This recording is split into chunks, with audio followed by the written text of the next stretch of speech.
Bendito Padre, pues te damos muchas gracias por esta tarde, por tu amor, Dios, por tu salvación. Te damos gracias porque estamos reunidos como iglesia para pues, escuchar tu palabra. Te pedimos, Dios, que tú guíes a Miguel y a cada uno de nosotros para estar receptivos y dispuestos, Señor, y a, a obedecerte, Señor, abrir nuestro corazón y tomar estas enseñanzas para que sean una bendición en nuestras vidas. Te pedimos, Padre, que tú traigas, conviene a todas las personas que todavía se van a conectar en esta enseñanza por Zoom y pues guía pues todo lo que tú hoy nos enseñes. Te lo pedimos y agradecemos en el nombre de Jesús.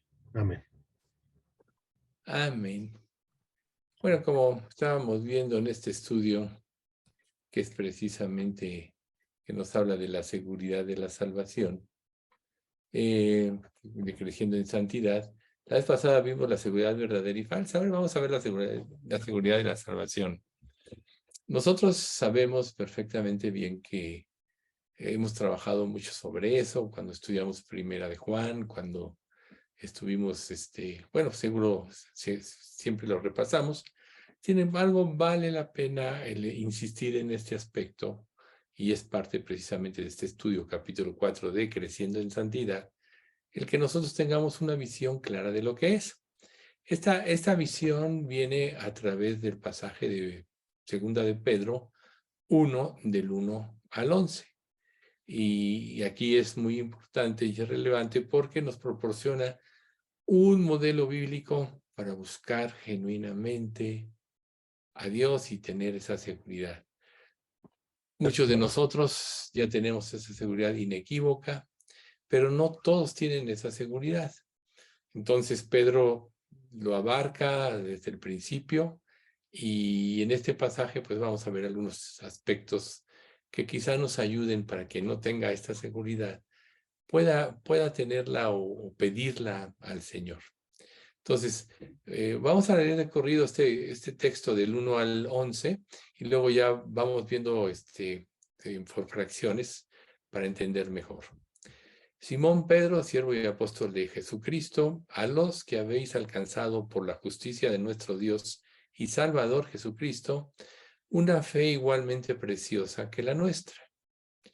Gracia y paz os sean multiplicados en el conocimiento de Dios y de nuestro Señor Jesús. Como todas las cosas que pertenecen a la vida y a la piedad, nos han sido dadas por su divino poder mediante el conocimiento de aquel que nos llamó por su gracia y excelencia, por medio de las cuales nos ha dado preciosas y grandísimas promesas, para que por ellas llegaseis a ser participantes de la naturaleza divina, habiendo huido de la corrupción que hay en el mundo a causa de la concupiscencia. Vosotros también, poniendo toda diligencia por esto mismo, añadid a vuestra fe virtud, a la virtud conocimiento, al conocimiento el dominio propio, paciencia, a la paciencia piedad, a la piedad afecto fraternal, y al afecto fraternal amor, porque si estas cosas están en vosotros y abundan, no os dejarán estar ociosos ni sin fruto en cuanto al conocimiento de nuestro Señor Jesucristo. Pero el que no tiene estas cosas tiene la vista muy corta, es ciego, habiendo olvidado la purificación de sus antiguos pecados. Por lo cual, hermanos, tanto más procurad hacer firme vuestra vocación y elección, porque haciendo estas cosas no caeréis jamás. Porque de esta manera os será otorgada amplia y generosa entrada en el reino eterno de nuestro Dios y Salvador. Entonces, una de las cosas que nosotros tenemos que tener certeza, en la que tenemos que tener certeza, es que Dios, bueno, ya lo sabemos, no es un Dios de confusión, sino de paz. Mateo 12:30. Y Dios quiere que nosotros estemos seguros y firmes. Sabemos que Satanás, una de sus estrategias es meternos en la inseguridad y en la confianza del amor de Dios, o llevarnos a una falsa conversión, haciéndonos pensar, como vimos anteriormente, haciéndonos creer que sí somos salvos sin serlo. O sea, ya vimos los diferentes casos la vez pasada. Y pues precisamente es aquí, por medio de la palabra, donde nosotros podemos combatir esto. Y entonces, la conversión es una experiencia. Y los autores bíblicos, o sea, Pablo, Juan, pues los apóstoles en general, principalmente Juan con la primera carta, Pablo, pues por ejemplo con Romanos capítulo 8, también vemos aquí a Pedro. Una de las cosas que quieren es que nosotros podamos saber exactamente cuál es nuestra posición delante de Dios. Y precisamente por medio de esta carta nosotros podemos ver algunos aspectos. Por ejemplo, volvemos a repetir el pasaje 1:1. Simón Pedro, siervo y apóstol de Jesucristo, a los que habéis alcanzado por la justicia de nuestro Dios y Salvador Jesucristo, una fe igualmente preciosa que la nuestra. Nosotros ya sabemos que la fe es un don de Dios, que es algo que Dios nos da una vez que hemos sido regenerados y nos arrepentimos, pero es el elemento básico de la salvación. Sin fe, recuerden, es imposible agradar a Dios, porque es necesario que el que se acerca a Dios crea que le hay o que le existe y que es galardonador de los que le buscan. Por tanto, una de las cosas muy importantes que nosotros tenemos que saber, bueno, que tiene importancia, perdón, es que nuestra justicia ha sido ya quitada, se ha puesto la justicia de Cristo, si hemos creído, y Dios nos ha dado el vivir por fe. Recuerden, porque en el Evangelio la justicia de Dios se revela por fe y para fe, como está escrito, más el justo por su fe vivirá. Entonces, aquí precisamente Pedro está aludiendo a la justicia por medio de la fe y abarca este tema en forma inmediata. ¿Por qué? Porque recuerden que si nosotros no hemos sido justificados por medio de la fe, no tenemos parte en el reino de Dios. Hay símiles, que es precisamente uno de los engaños de este siglo.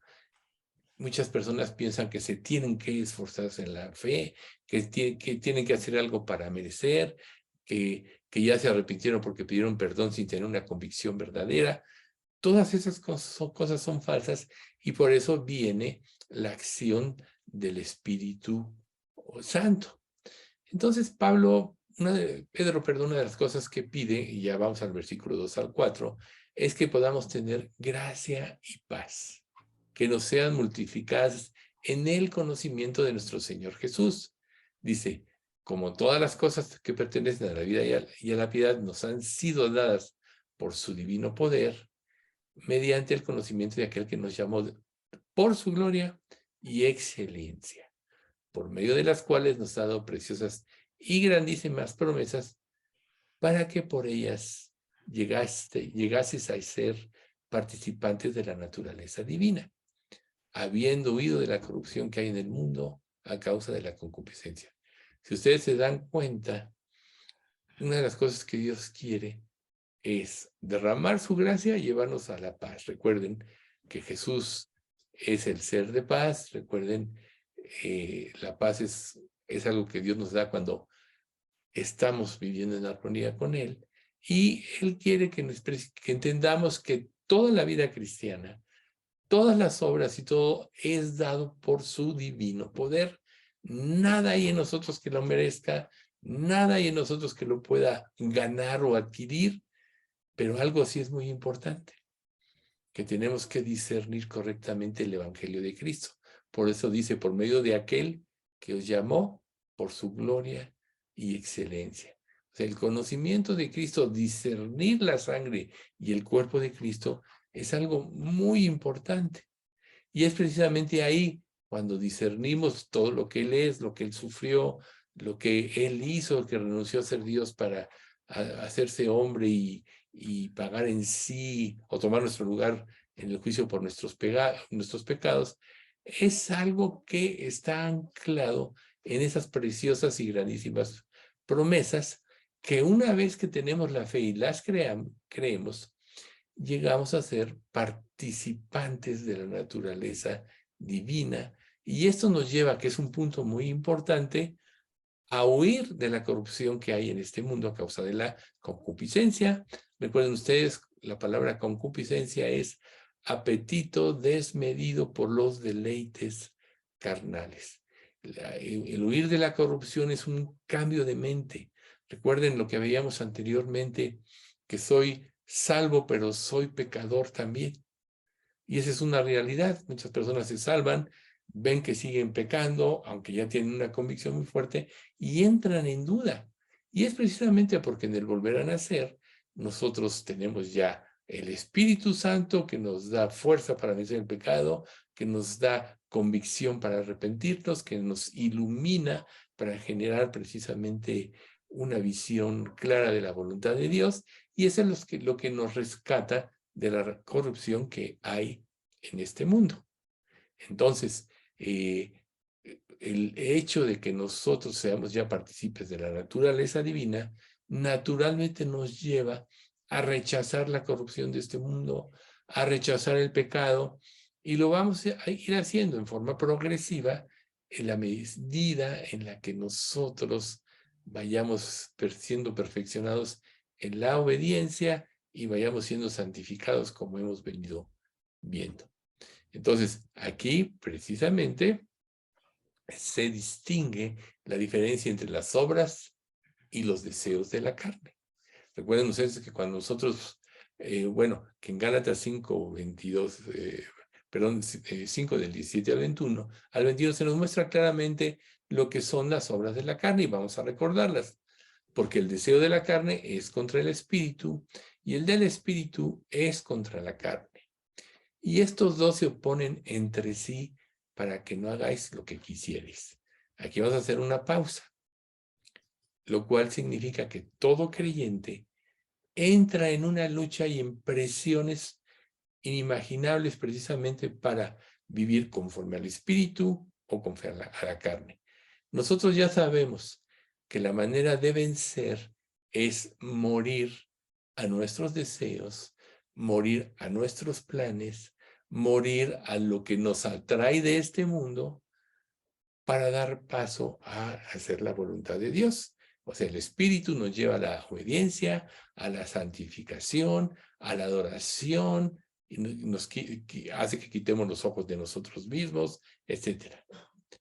Por eso el versículo 18 dice, pero si sois guiados por el Espíritu, no estáis bajo la ley. Esta es precisamente la manera de romper esos deseos pecaminosos. Ser obedientes, conocer lo que la voluntad de Dios, ser obedientes y dando pasos de fe en las cosas que no entendamos. Recuerden que nosotros tenemos luchas internas, por ejemplo. Vamos a poner el caso de la ofrenda. O sea, nosotros, la mayoría de nuestra iglesia son personas que ofrendan, que han entendido todo esto y eso es algo muy hermoso. Pero ustedes deben de reconocer que a veces hay luchas. Hay luchas precisamente para dar o dar menos y muchas cosas de este tipo. Pero ¿qué pasa cuando nosotros damos el paso de fe, el paso de obediencia? Nos liberamos precisamente de la influencia de nuestra naturaleza humana y de la influencia de Satanás, que él no quiere que cumplamos precisamente lo que Dios dice, y entramos en ese estado de gracia que nos da una satisfacción por haber obedecido, que nos lleva a la paz y sobre todo a la comunión con Dios. Y entonces, bueno, aquí nos marca el 19 y manifiestas son las obras de la carne, que son adulterio, fornicación, inmundicia, lascivia, idolatría, hechicerías, enemistades, pleitos, celos, iras, contiendas, disensiones, herejías, envidias, borracheras, orgías y cosas semejantes a estas, acerca de las cuales os amonesto, como ya os le he dicho antes, que los que practican tales cosas no heredarán el reino de Dios. Por ejemplo, tú como creyente, ¿cómo podrías evaluar si estás viviendo en el espíritu o en la carne? Pues aquí te lo dice.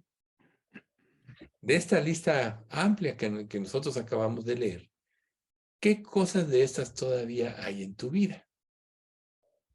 A lo mejor tú dices, bueno, he eliminado esta, la otra y aquella, pero puedes estar metido en alguna de estas que te impide. Recuerden que para que como creyentes nosotros tengamos la victoria total, tenemos que tener la voluntad de obedecer plenamente.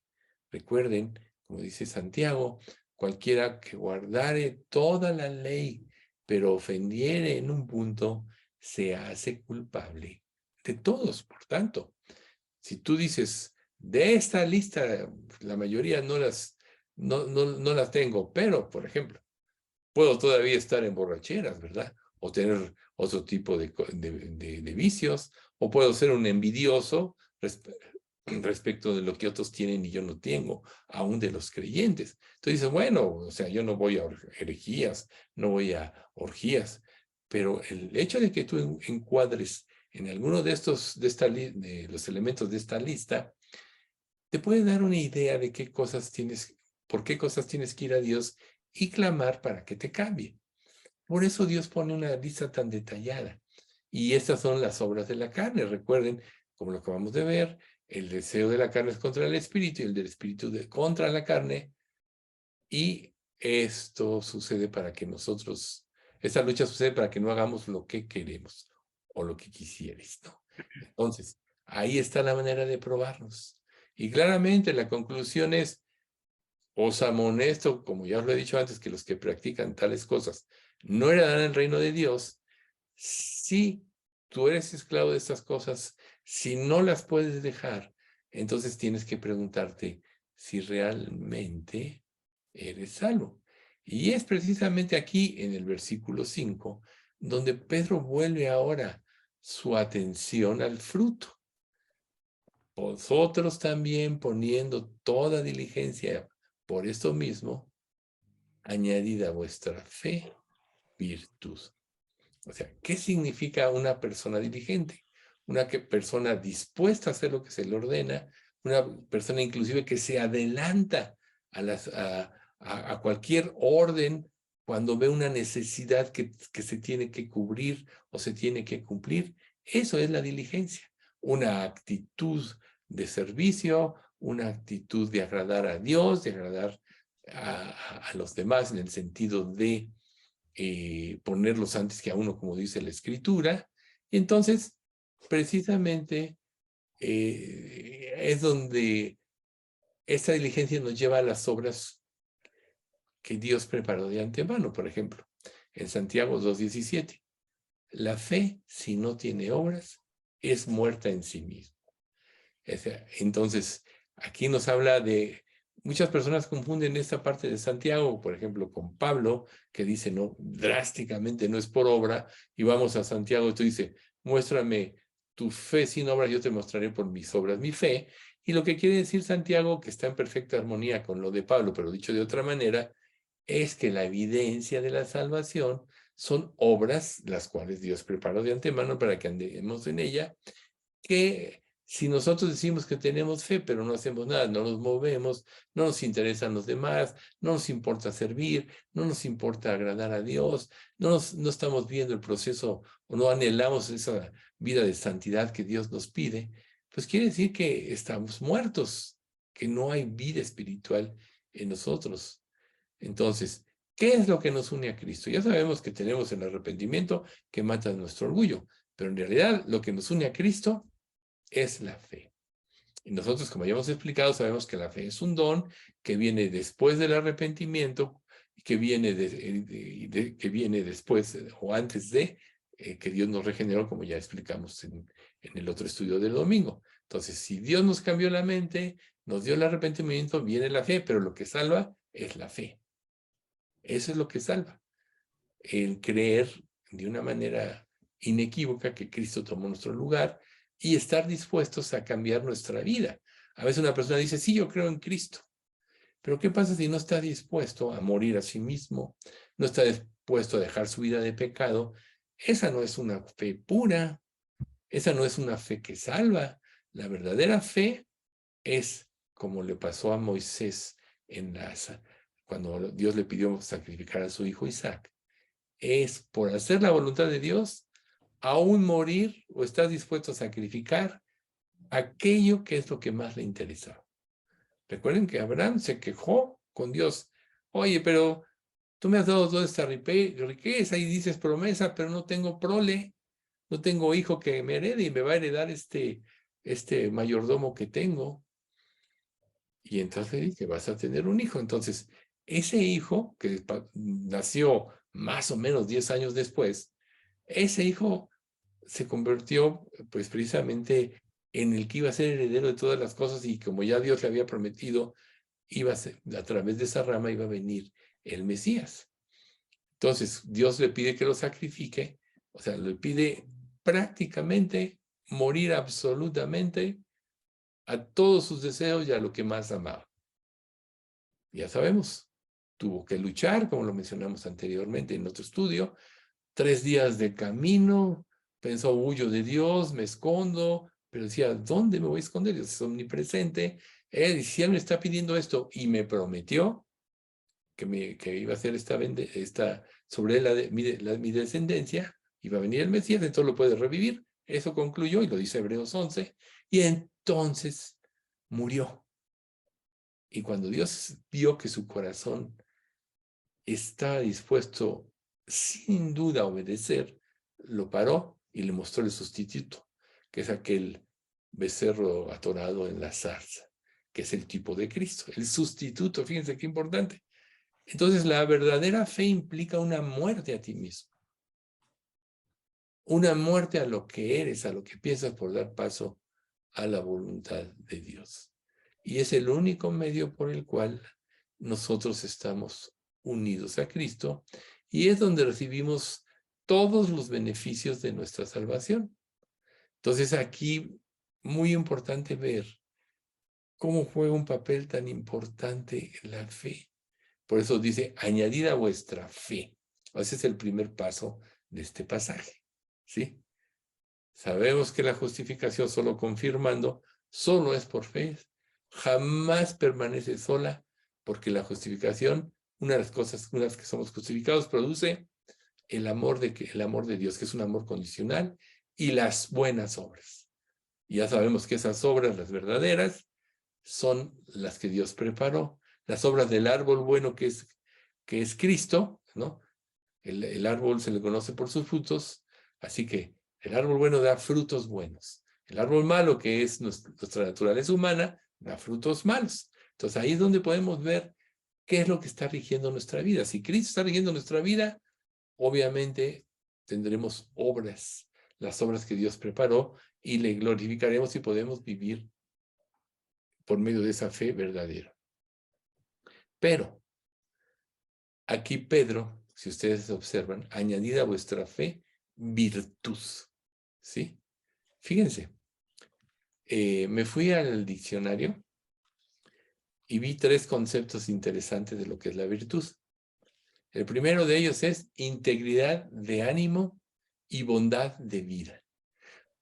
Fíjense, o sea, Dios es absolutamente un ser santo, íntegro, pero Él quiere que seamos totalmente íntegros en nuestra relación con Él. Y esto nos lleva precisamente, si somos honestos en nuestra condición, si nos presentamos delante de Él a cara descubierta, esto nos va a dar precisamente esa integridad que nos va a llevar a Él para reclamar su bondad y va a repercutir en que va a ser un atributo en nosotros. El segundo concepto, que lo complementa muy bien, dice potestad de poder o potestad de obrar. O sea, ¿cuál es la fuerza de un creyente? Precisamente el Espíritu Santo, que es el que produce en nosotros el querer como el hacer. Entonces, la virtud implica una plena dependencia de Dios, del poder de Dios o de sus promesas a través del Espíritu Santo, quien produce el querer como el hacer. Y el tercer concepto, que es también muy interesante, recto modo de proceder. ¿Cuántos de nosotros no estamos todavía muy atorados porque no somos absolutamente rectos en muchas de las cosas que hacemos? Estamos muy atorados. Entonces tú puedes, por ejemplo, en un comentario, ser deshonesto, puedes no decir totalmente la verdad, puedes encubrir una parte de la verdad porque te pone en evidencia y lo que tú quieres es, en tu orgullo quieres tener una imagen muy alta de ti, que no es más que es orgullo, porque en realidad nosotros como creyentes debemos de pretender que se glorifique sea Cristo, y como dijo Juan el Bautista, ¿no? Es necesario que él crezca y que yo mengüe. Cuando sus discípulos le dicen, oye, aquel que bautizaste en el Jordán bautiza más discípulos que tú. Y él le dijo, pues sí, o sea, él es el Señor, yo solo soy un siervo, ¿no? Es necesario que él crezca, que yo mengüe. Entonces, para que nosotros tengamos esa virtud, tenemos que ser íntegros en todo lo que hacemos, al grado de que sin pensarlo, nosotros digamos la verdad, reaccionemos conforme a la verdad, que cuando cometamos una equivocación, inmediatamente lo reconozcamos, y eso implica la bondad de vida, ¿sí?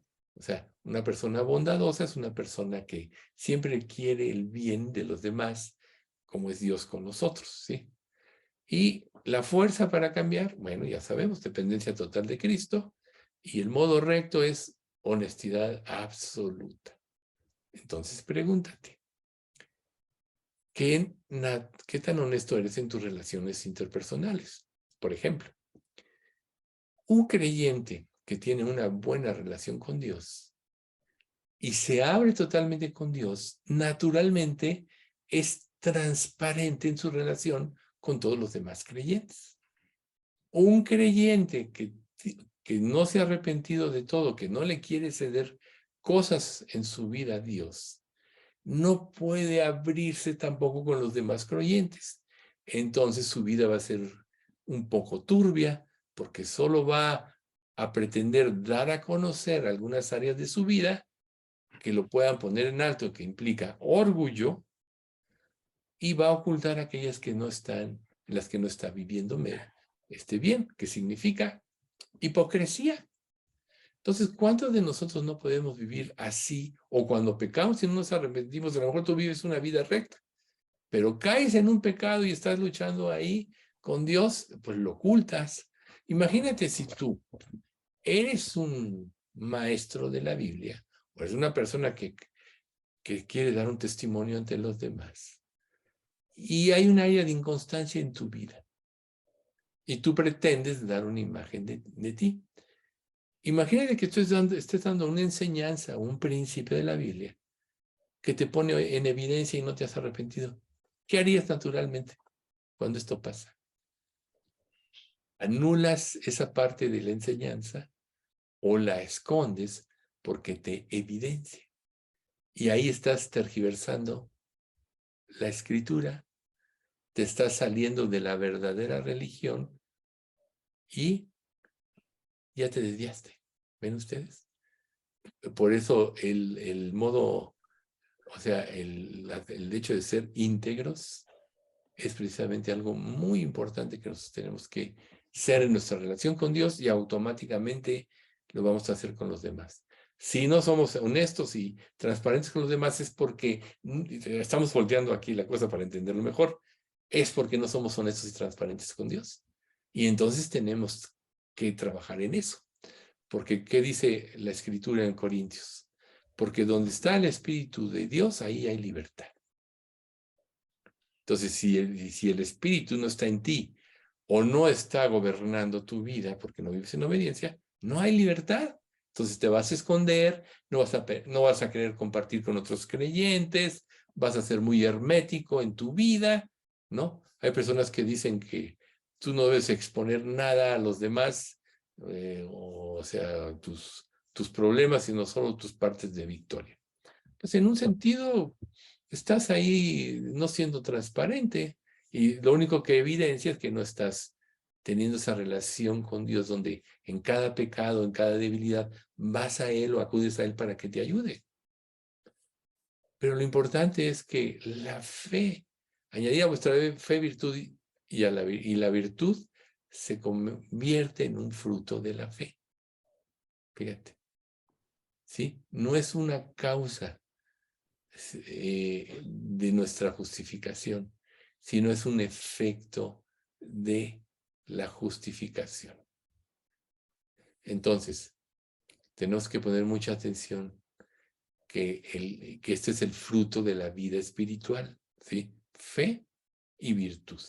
Luego vamos desde los versículos 5 al 7 que dice, vosotros también poniendo toda diligencia por esto mismo, bueno, ya lo había leído, añadida a vuestra fe virtud, conocimiento, al conocimiento dominio propio, al dominio propio paciencia, a la paciencia piedad, a la piedad afecto fraternal y al afecto fraternal amor. Entonces, fíjense, qué interesante. Empezamos por la fe, luego por la virtud, que la virtud va unada en conocer la voluntad de Dios. ¿Cómo vas a actuar correctamente si no sabes lo que Dios quiere? Recuerden que es muy importante dentro del conocimiento que nosotros conformemos nuestra vida a lo que Dios nos revela, que es una evidencia de la fe, pero también va a ser una evidencia de la transformación y la santificación. Y el hecho de conocer la verdad, de aplicarla a nuestra vida, nos va a llevar al dominio propio, que en Gálatas es templanza, ¿no? Nos va a llevar, Gálatas 5, al dominio propio. ¿Qué significa el dominio propio? La capacidad de refrenarte ante el mal, la capacidad de refrenarte ante una mentira, ante un chisme, ante hablar mal de los demás, la capacidad de refrenarte ante la justificación, por ejemplo, ¿no? Darle un sentido correcto a las cosas, siendo honesto cuál fue la intención verdadera de tu corazón y no justificarte en algo que no te lleva nunca al arrepentimiento. Ese es el dominio propio. El que Dios controle tu vida para que tú actúes conforme a lo revelado. ¿Y a qué te lleva esto? A la paciencia. ¿Qué significa la paciencia? En Romanos 5 dice, bueno, no. ¿Qué significa la paciencia? La paciencia significa de aprender a esperar el tiempo del cumplimiento de las promesas de Dios en nosotros. O sea, ¿cuál es la característica de un niño? Es la impaciencia. Quiero esa paleta ya y no importa, aunque siempre pongo este ejemplo, que vayas a mitad del desierto, el niño quiere la paleta ya, porque en ese momento la quiere, ¿no? Quiere el dulce ya, quiere un vaso de agua, espérate que lleguemos a la casa, no, lo quiero ya. O sea, eso es lo que pasa con los niños y muchos de nosotros somos muy impacientes, por ejemplo, en nuestras peticiones a Dios, no sabemos, o sea, tratamos de manipularlo, etcétera. Pero cuando realmente confiamos en Dios, eso nos lleva a esperar en Él, porque sabemos que el tiempo de Dios es el tiempo perfecto. Recuerden, la bendición de Dios fuera de su tiempo es una maldición. ¿Por qué? Porque no va a producir el efecto que Dios traía, que es gratitud y gloria para Él. Nos va a llevar a la gloria para nosotros mismos. La bendición de Dios en su tiempo es donde la podemos disfrutar. Por eso, como creyentes, bueno, por eso siguiendo el dominio propio tiene que venir la paciencia. Podríamos decir la capacidad de confiar y esperar en el tiempo de la respuesta de Dios, que es perfecto. ¿Y a qué nos lleva la paciencia? Luego dice, a la piedad. ¿Qué significa una persona piadosa? Que tiene misericordia de los demás, que de alguna manera tiene empatía con lo que la gente está viviendo para ayudarla a crecer en la fe o aclararle cómo son las cosas para que vaya a Cristo. ¿Por qué de la piedad sigue, ahora seguimos al que viene, el afecto fraternal? porque produce una unión, por ejemplo. En este mundo, la gente busca tener amigos, o dice, tengo buenos amigos, que pueden ser, los buenos amigos se supone que son para toda la vida o de toda la vida, ¿no? Recuerden que, por ejemplo, David le dice a Salomón, oye, y pon entre tus mesas a los hijos de Barzilai el Galadita, por ejemplo, porque él, cuando huía de tu hermano Absalón, él salió con comida, agua y caballos o burros para que se subieran los más cansados, etcétera, que siempre estén a tu mesa de su descendencia, ¿no? O sea, eso fue un resultado de la empatía de García con David, y David lo puso a él, ahí le dijo, oye, viva, soy viejo, pero ahí está mi hijo, pero ese afecto fraternal.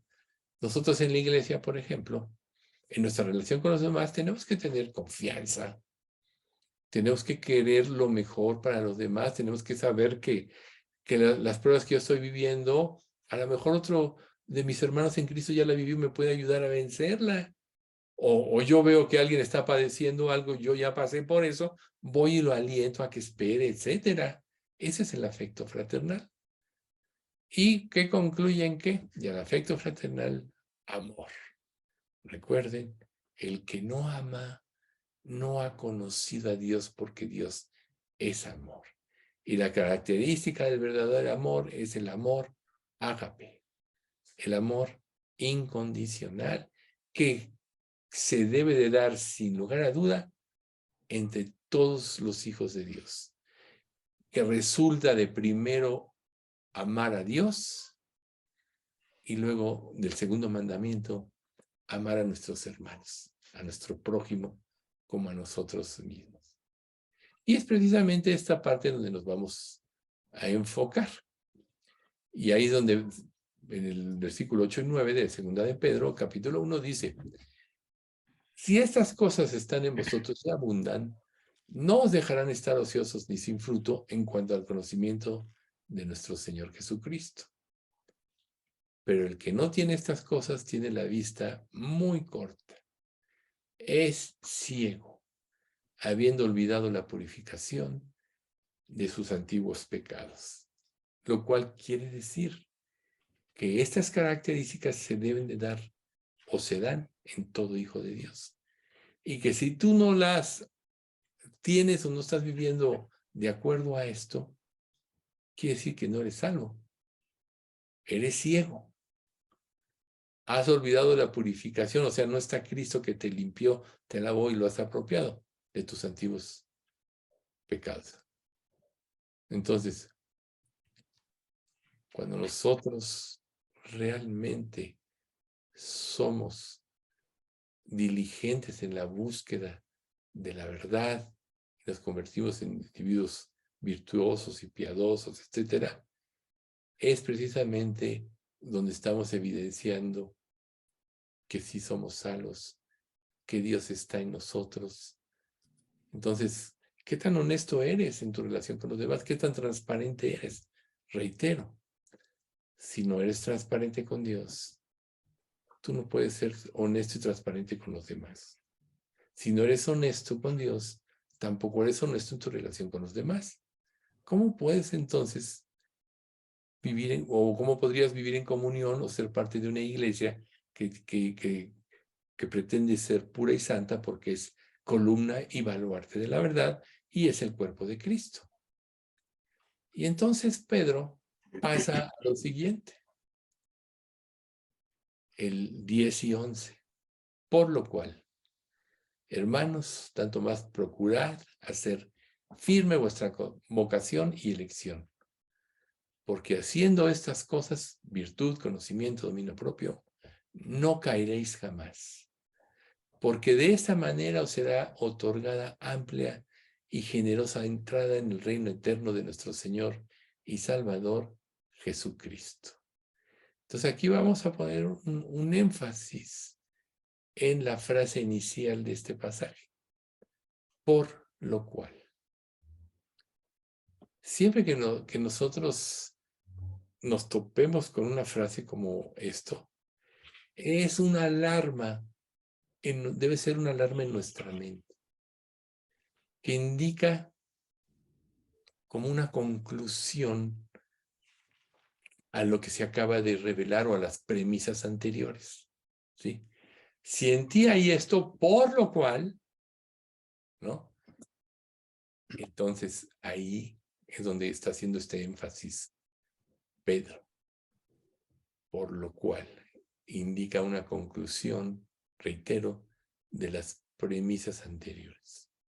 Señala una llamada de atención, como algo en lo cual debemos poner mucha diligencia y aprender, o como algo que tenemos que saber y que debemos hacer. Entonces, ¿por qué este concepto así? ¿Por qué Pedro lo pone de esta manera? Porque si Cristo entrara hoy en tu casa y te enseñara cómo evitar caer, ¿te interesaría?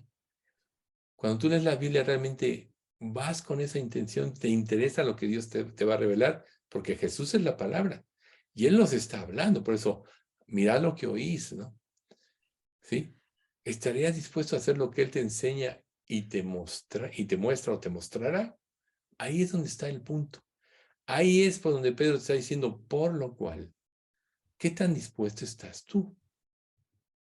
Recuerda que la salvación no es un añadido final. Si nosotros vemos el libro de Hebreos, capítulo 6, decimos, dejando ya los primeros rudimentos de la doctrina de Cristo, vayamos adelante a la perfección, que debemos de la doctrina de bautismos, etcétera, porque ya no somos niños. Por eso dice, y el que no tiene estas cosas, bueno, no, dice, todo el que participa de la leche es inexperto en la palabra de justicia.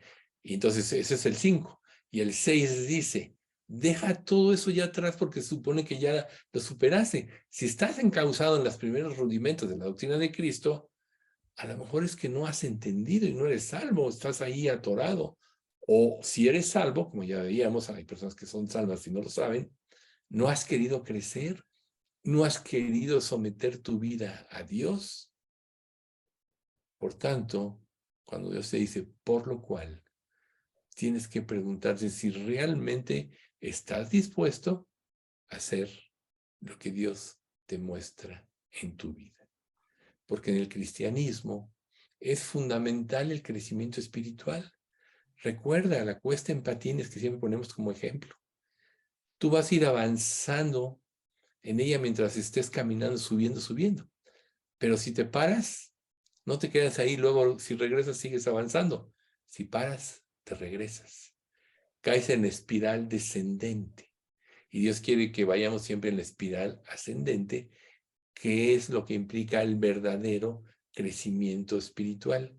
Cada día más santos, cada día más identificados con Cristo, cada día dejando de ser nosotros para dar paso a que Cristo sea en nosotros, como Pablo dijo, con Cristo estoy juntamente crucificado y ya no vivo yo, mas vive Cristo en ti, en mí, y lo que ahora vivo en la carne lo vivo por fe en el Hijo de Dios, el cual me amó y se entregó a sí mismo por mí. Fíjense, crucifico mi antiguo ser. O sea, ya no vivo yo, sino vive Cristo en mí. Doy paso para vivir y hacer la voluntad de Dios como la prioridad más alta en mi vida. Mientras esté en este cuerpo, voy a vivir por fe en lo que Dios promete, aunque no lo entienda. Y la fuerza de la fe es el amor, el cual me amó y se entregó a sí mismo por mí. ¿Se fijan? Ahí está en este versículo todo este proceso de Gálatas 2:20. Entonces, nosotros tenemos que avanzar en nuestro crecimiento espiritual. Y bueno, ya sabemos que el crecimiento espiritual al cual nos ha llamado Dios está encuadrado, aunque ya mencionamos hace rato una parte, en Gálatas 5, 22 y 23. Más el fruto del Espíritu es amor, gozo, paz, paciencia, benignidad, bondad, fe, mansedumbre y templanza o dominio propio. El fruto del Espíritu, el fruto del nuevo nacer. ¿Qué significa amar a los demás? Dios amó y dio.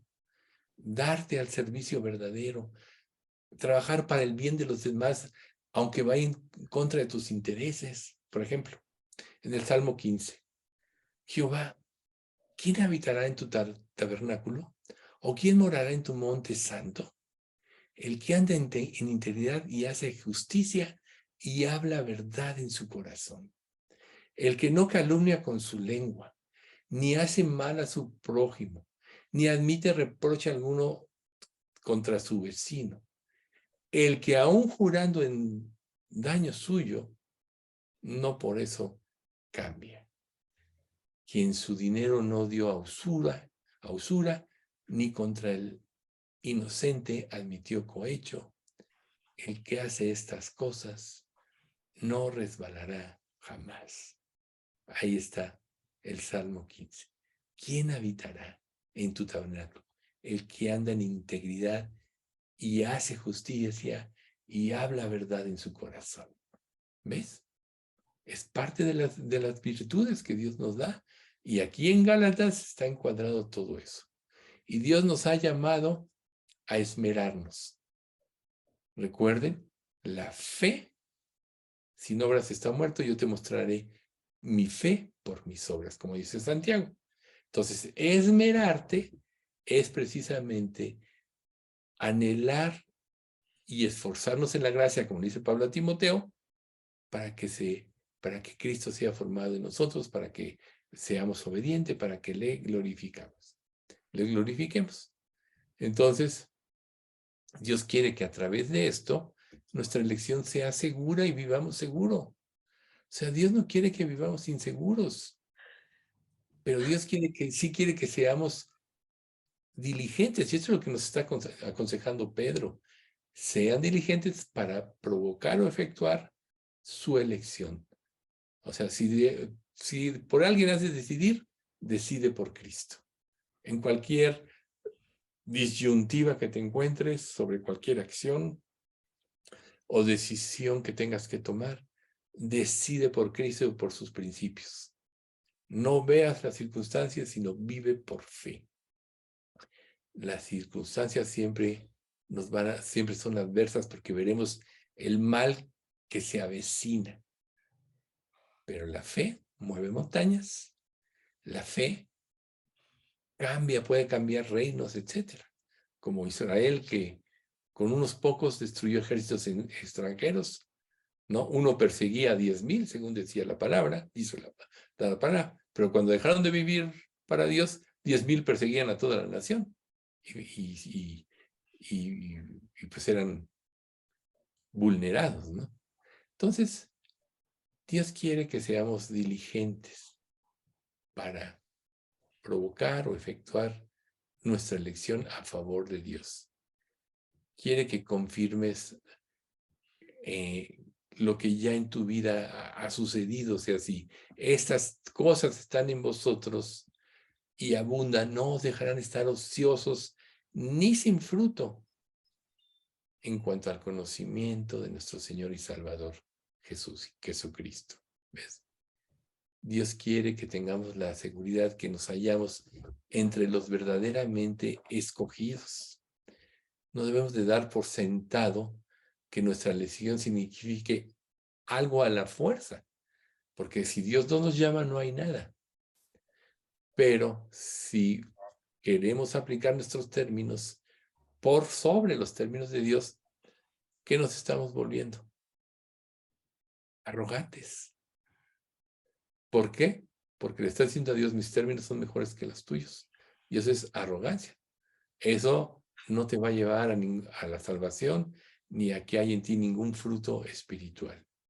Recuerden, pobre en espíritu, como dice el Sermón del Monte, es cederle todos tus derechos a Dios. Por eso, Pedro insiste en que seamos diligentes. O sea, recuerden que los 12 apóstoles, como vimos en los dones, los 12 apóstoles tenían, como estamos viendo los dones, un llamamiento especial. La revelación, milagros que apoyaban. Pero el encargo apostólico es ser portadores de la palabra hacia los demás. ¿Sí? Entonces, Dios quiere que seamos diligentes en lo que es la obra de Dios y en lo que Él nos ha encomendado. Si no, nos convertiríamos y Dios nos llevaría al cielo. ¿Para qué nos quedamos aquí sufriendo? Pero si nos dejó aquí, es porque había algo en lo que lo podíamos glorificar a Él, y Él, a través de nuestra obediencia y nuestra entrega, nos va a recompensar eternamente. Si no, la Escritura no diría: no os hagáis tesoros en la tierra, donde la polilla y el orín corrompen, y donde ladrones no minan ni hurtan, sino haceos tesoros en los cielos, donde ni la polilla ni el orín corrompen, y donde ladrones no minan ni hurtan. Porque donde esté vuestro tesoro, allí estará también vuestro corazón. Dios quiere que vivamos por las cosas eternas.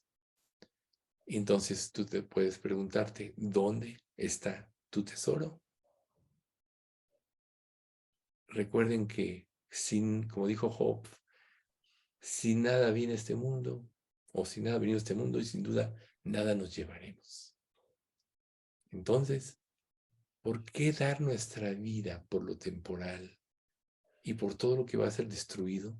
Porque cuando venga el reino milenario, Dios tiene que destruir todo fundamento de pecado. Y este mundo está construido sobre el fundamento del pecado.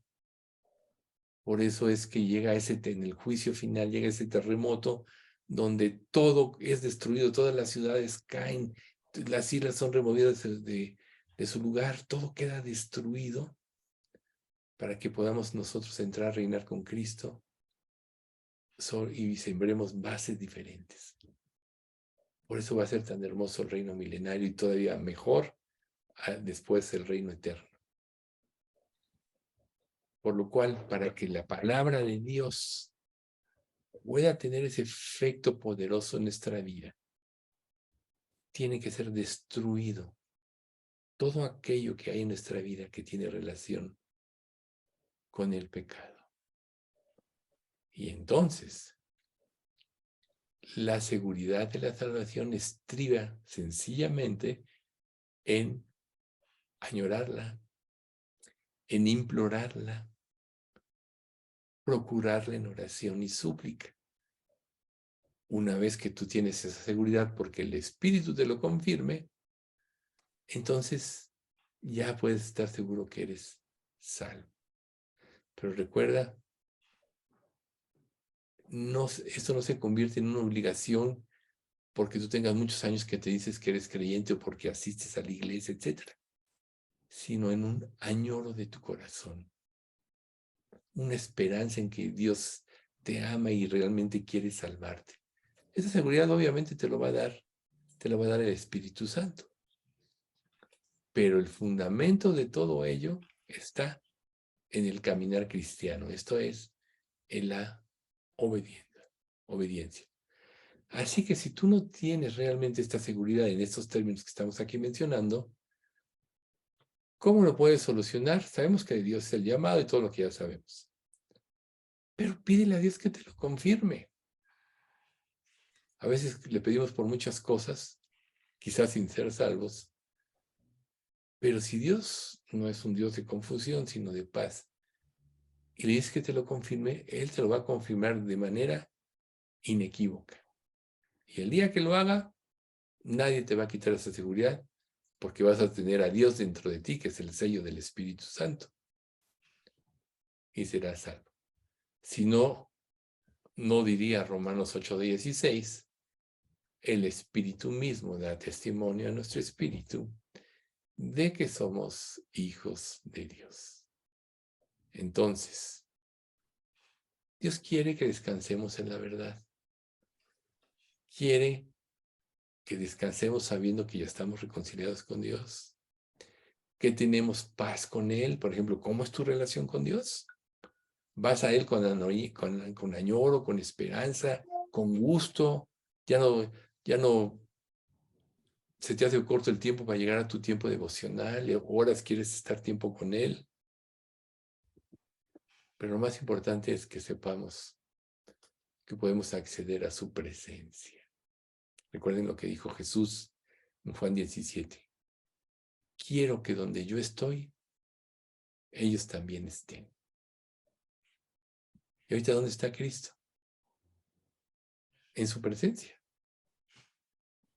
Entonces, eso pidió Jesús al Padre. Y si nosotros lo añoramos, es lícito. Y si Dios ve tu corazón, recuerda, al corazón contrito y humillado, no despreciarás tú, oh Dios. Esta es la manera que nos podemos relacionar con Dios. Entonces, todo esto que ahorita vimos, todas estas seguridades, son un aliento sólido para el alma cuando buscamos crecer en obediencia, en santidad y en justicia. Que Dios nos ayude a todos. Y una de las cosas por la que no debemos dejar de pedir es porque en nuestra iglesia todos lleguemos a ser salvos. Sería una gran cosa. Sabemos que todas las iglesias están mezcladas de cabritos y de ovejas. Y los cabritos son los incrédulos. Entonces, que Dios nos conceda que todos seamos ovejas en nuestra iglesia. Vamos a dar gracias. Padre bendito, te queremos dar muchas gracias por este estudio. Gracias porque tú siempre estás al pendiente de nuestras vidas y no es de más que nos estés enfrentando a si realmente somos salvos o no, Señor. Sabemos que a los que nos has dado la salvación ya tenemos esa plena seguridad que nadie nos puede quitar. Pero, Señor, tú que conoces todos los corazones de nuestra iglesia, o en todo aquel que escuche este estudio, te pedimos que, Señor, lo lleves al verdadero arrepentimiento, a la verdadera fe, que lo confirmes y lo hagas tu hijo. Así como aquel ladrón, uno se burlaba de Jesús cuando estaban crucificados y el otro dice, pero no temes a Dios que estamos en la misma condenación. Nosotros estamos aquí por nuestros hechos, pero Él injustamente. Entonces le dice, acuérdate de mí cuando entres en tu reino. Así, al que le busca, Dios se acuerda de él y Dios puede decirle al que sinceramente le busca, hoy estarás conmigo en el paraíso. Señor, concédenos esto, cuida nuestra iglesia. Te pedimos especialmente por Pati López, porque hoy tuvo otro tratamiento. Señor, fortalécela. No permitas que tenga muchas molestias ni se sienta débil, antes vela mejorando cada día hasta que se sane. También te pedimos por los padecimientos de todos como ovejas en esta iglesia, que tú nos ayudes, Padre, a sobrellevar todo. Te pedimos, Señor, todo esto en nombre de Cristo Jesús. Amén.